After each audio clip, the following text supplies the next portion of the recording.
Today, some unfortunate and disappointing news for Samsung fans in Exynos chipset markets. And on the other hand, we do get some quite positive news about the possible prices of the Galaxy Note 20 series. We did though last week get some rumors from Greece that suggested that in that market anyway, the Note 20 series, both of the phones would actually be rising in price. Not really unsuspected because phone prices do rise, but we get this new report out of South Korea that suggests that in that country anyway, we could be seeing a freeze of prices, even a slight decrease over what the Note 10 series came at. The report suggests that the Note 20, the vanilla base variant, will come at 1.2 million Korean won. And according to the same report, the Note 20 Ultra will cost 1.4 million Korean won, which is about 1200 USD. A little bit cheaper than the S20 Ultra. But we can't take Korean prices and do a currency exchange and say that that will be the USD price or the UK price. It just doesn't work like that.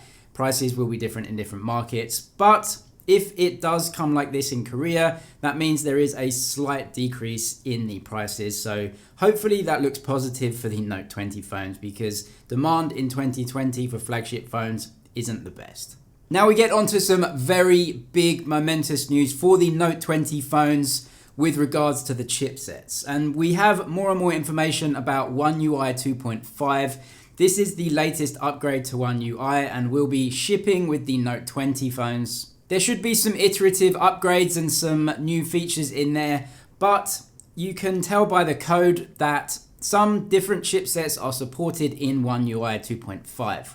Specifically the Snapdragon 865 Plus. This is the brand new chipset from Qualcomm, actually recently just officially announced by them. The 865 Plus is a small upgrade to the 865. It isn't a new chipset as such, but it is an overclocked chipset, and so you should get a small performance boost from the Plus version of that Snapdragon. In fact, the Snapdragon 865 Plus is the only mobile chipset to cross the 3 GHz barrier in terms of clock speeds of the CPU, actually sitting at 3.1 GHz. That is certainly impressive, and what's more is that the 865 Plus does show up in One UI 2.5 code.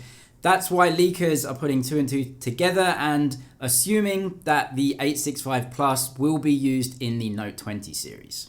Samsung only uses Snapdragon flagship SoCs in their flagship products, so the S20 series and the Note 20 series all getting them. There aren't really too many other phones that would be getting these flagship SoCs. There is a fan edition of the S20 planned for later on in the year, but the chipset is still unconfirmed.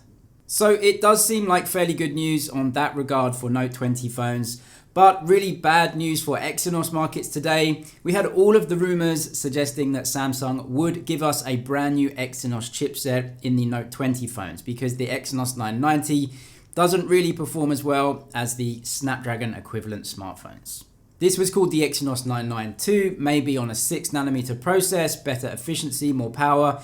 Well, it looks like Samsung are sticking with the same Exynos 990 chipset, so that means absolutely no upgrades.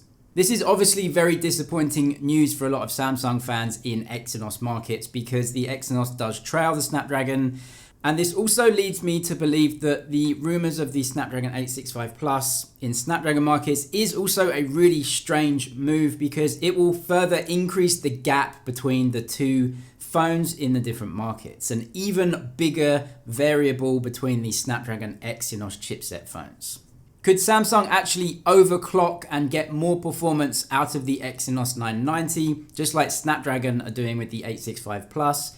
I guess it's a possibility. It seems inconceivable that Samsung will not do anything whatsoever to the Exynos 990, import it into the Note 20 series, and then choose the 865 Plus, meaning the gap is so large between those phones. It just doesn't make any sense. So we'll have to wait for further information about the chipsets to be used in these phones, and hopefully Samsung will improve the Exynos 990 performance. Otherwise, in Exynos markets, I know a lot of you guys are just going to be quite disappointed in terms of the same phone in a different market will have better performance. But we'll keep an eye on all the news and see what is actually coming. And of course, we're so close to the 5th of August launch date now. That's it for now though. Thank you for watching. Subscribe if you liked it, and I'll see you in the next one.